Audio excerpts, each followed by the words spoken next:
Nshuti bakunze ba The Future TV, reka nongere mbasuhuze mbifurize kugubwa neza kandi turacyari mu minsi 100 yo kwibuka Jenoside yakorewe Abatutsi. Ndacyafata mu mugongo abayirokotse, nkafata no mu mugongo abanyarwanda muri rusange, kuko u Rwanda rwacitse umugongo ruhura na Jenoside yakorewe Abatutsi. Reka rero dukomeze iki kiganiro tuganira ku mugore witwa Nkusi Uwimana Agnes. Ntahwema kubereka ko yabaye imbata yo gupfobya no guhakana Jenoside, nubwo muri iyi minsi arimo ashaka gukora ibiganiro, ashaka kugaragaza ko adapfobya ariko akabikora ari gupfobya nabwo. Ni ibintu nagira ngo dukomeze tubigaragaze, dukomeze tubisangire kugira ngo turusheho gukomeza kumwamagana, kuko iyo tuvuga ngo never again, iyo tuvuga ngo ntibizasubire, nuko duhangana n'abantu bagifite ipfobya n'ihakana rya Jenoside mu mutwe wabo, kugira ngo tubatsinde bave muri ayo ngayo, bacire birarura. Bakunze ba The Future TV rero mu biganiro aherutse gukora, aragira ati, akabivuga kandi ajijisha ati ngewe nemera Jenoside yakorewe Abatutsi. Mubanze mwumve ukuntu abivuga. Pana ngo murumva ngo byagenze gutya, bamwe bati rwose muri 1994 rwose bayeho Jenoside yakorewe Abatutsi twarayibonye, nanjye Agnes ndayemera, narayibonye rwose. Ntabwo nzi naherekera mbabaza ni ngende rwose, ntabwo wira Jenoside njya mbona impamvu yayo. Nkuko mubibona aravuga ngo nemera Jenoside yakorewe Abatutsi, ariko sinzi icyo baziraga aba bantu. Ati wenda ngo bazambwira icyo baziraga. Bakunze ba The Future TV, niba yemera Jenoside yakorewe Abatutsi koko, kubera iki uyu mugore atumva kuko bazize ko ari Abatutsi? Ese no kutabimenya cyane ukwijijisha? Iyi Jenoside yakorewe Abatutsi ko tubizi neza, amakuru afatika dufite nuko na se ubwe yayigizemo uruhare, arabifungirwa. Iyi Jenoside Agnes yabaye yiga muri segonderi, yiga mu mashuri makuru, ariko akavuga ko Jenoside yakorewe Abatutsi atazi icyo abo Batutsi baziraga. Bakunze ba The Future TV, namwe mwumva uwo muntu uri kuvuga ngo yemera iyo Jenoside, arayemera ariko ntazi abayikorerwaga icyo baziraga. Murumva ko uyu mugore arimo arajijisha. None se niba atanajijisha, bakunze ba The Future TV, uyu mugore ni umwe mu bantu bifuza ko izina rya Jenoside yakorewe Abatutsi rikurwaho cyangwa rigahindurwa. Ese bakunze ba The Future TV, uko nguko niko kwemera Jenoside nkuko abivuga? Niko kwemera Jenoside yakorewe Abatutsi? Nimwiyumvire uko abivuga. Navuga ngo Jenoside yakorewe Abatutsi tanga umuti, iri inyito yasimburira iryo zina ura propose. Bakunze ba The Future TV, uyu mugore uvuga atya, ushaka ko izina rya Jenoside yakorewe Abatutsi rivaho, ntago ari ibyo gusa, ahubwo nta nubwo yemera ko yanateguwe. Nabyo ni mu byumva. Indege ya Habyarimana iraraswa, ubwo rero nibwo ahubwo hahise yaba imbaruto Jenoside iraba. Bantu bakunda kuvuga ko Jenoside yateguwe, nibyo kuko indege ya Habyarimana watumye habaho imbarutso. Ibyo iyo bizanye FPR kubwira ko ngo ubuzanye ingengabitekerezo. Makuru muri gereza ntago higeze hagaragara nk'ikintu cy'umuntu waba wavuze ngo Jenoside nayiteguye gutya. Nagiye mu nama. Kutemera ko Jenoside yateguwe ubwabyo ni uguhakana Jenoside. Bakunze ba The Future TV, ni nako byanditse no mu itegeko rihana iki cyaha gifitanye isano na Jenoside n'ingengabitekerezo yayo. Bakunze ba The Future TV, uyu mugore ntawe akwiye kubeshya ko adapfobya Jenoside cyangwa ayihakane, kuko mu mvugo ze ni ipfobya ni ihakana rya Jenoside ryuzuyemo.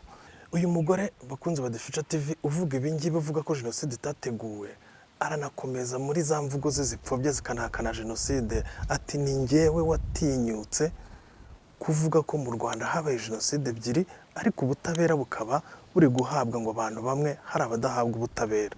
Ibyo ashaka kugaragaza rero nuko mu Rwanda habaye Jenoside yakorewe Abatutsi, abeshya ko yemera, hakaba na Jenoside avuga ko yakorewe Abahutu. Niba koko Nkusi Uwimana Agnes yemera iyo Jenoside nkuko yabyanditse mu murabyo we, akavuga ko habaye Jenoside yakorewe Abahutu, iyo Jenoside yakorewe Abahutu yakozwe nande? Yateguriwe he? Yahagaritswe ryari? Yahagaritswe ite? Yahagaritswe nande? Ibyo ni ibintu agomba kwibaza kugira ngo abone kuvuga ibintu nk'ibi ngibi yavuze. bose bisanze mu gihe cya jenoside yakorewe abatutsi mu mwaka w'igihumbi kimwe magana cyenda mirongo icyenda na kane, abanyarwanda bose bisanze bari mu byaha, ibyaha ndetse birebana n'ubwicanyi bw'indengakamere bwakorewe abanyarwanda, bwakozwe n'abanyarwanda, bukorerwa abanyarwanda hano mu gihugu cyacu. Ibyo byose byabaye turebera, amahanga yarareberaga, abanyarwanda yarareberaga, isi yose yarareberaga, ntawe utarabonye ibyabaye. Ninjye wa mbere watinyutse kwandika mu kinyamakuru cyacu Umurabyo, twacuruzaga ahantu hose mu mujyi Nyabugogo, ahantu hose twacuruzaga, ndavuga nti nyaboneka igice kimwe cy'abanyarwanda kiri guhabwa ubutabera, ikinini gihabwa ubutabera, kandi ibice byose byarakoze ibyaha. Ibyo narabivuze, bamfunga umwaka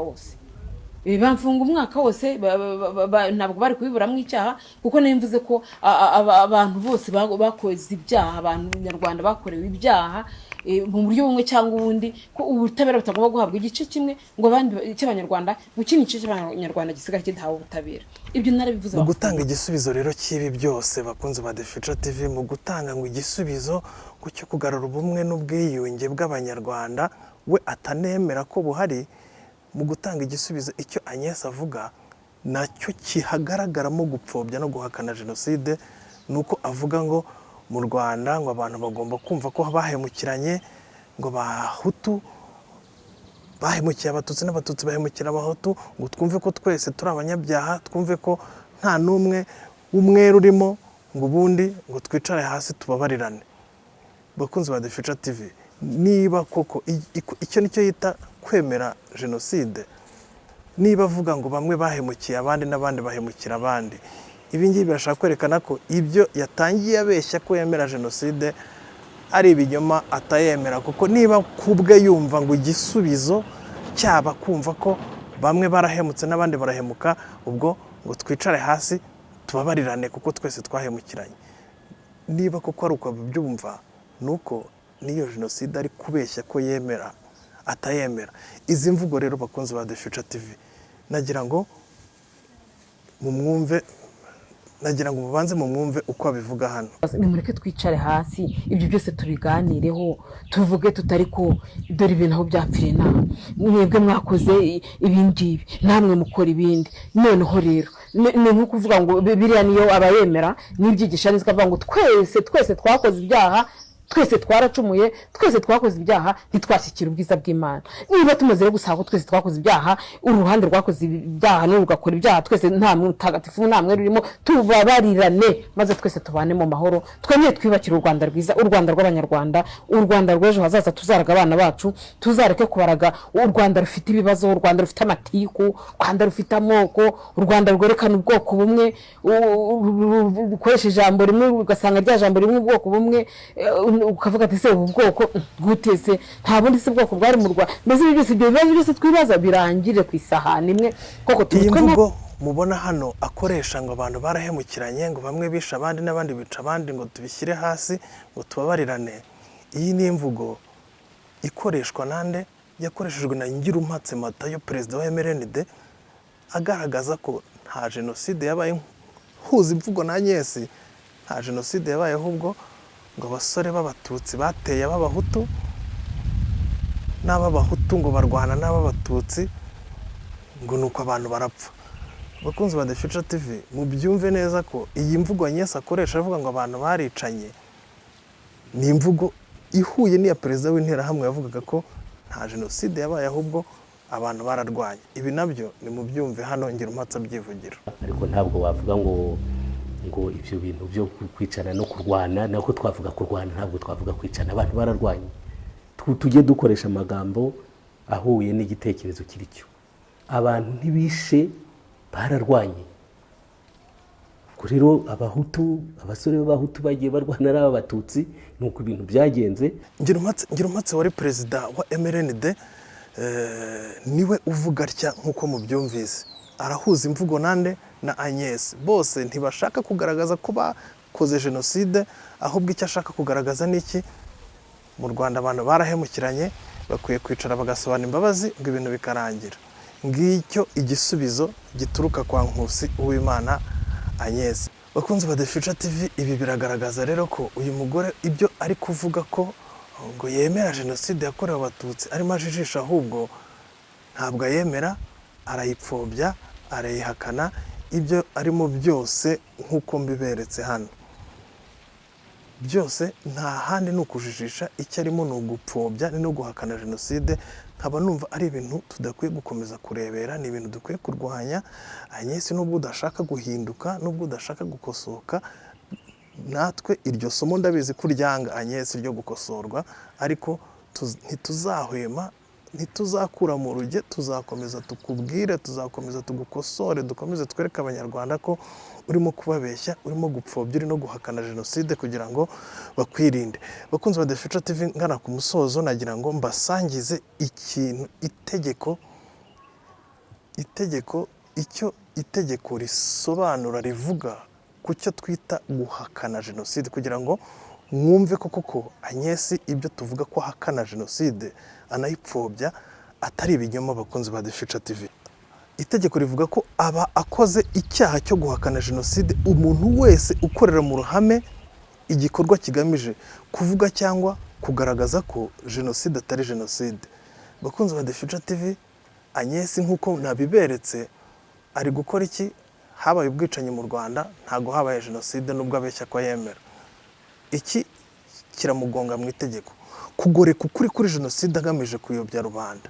Iyo ari kuvuga ibi ngibi akerekana ko jenoside yatewe n'indege, ibi bintu byose aba ari kuvuga biragana, murumva ko mu mategeko aba arimo abivangavanga. Kwemeza ko mu Rwanda habaye jenoside ebyiri nk'uko mwabibonye mu nkuru adahwema gukora, ko ubwe yivugira akanabirata ko ari mu ba mbere bakoze inkuru igaragaza ko mu Rwanda habaye jenoside ebyiri. Ikindi kigaragaza ko Agnes ahakana jenoside nk'uko byanditse mu itegeko, kuvuga cyangwa kugaragaza ko jenoside itateguwe. Ibi nabyo mwabibonye ko Agnes abikora.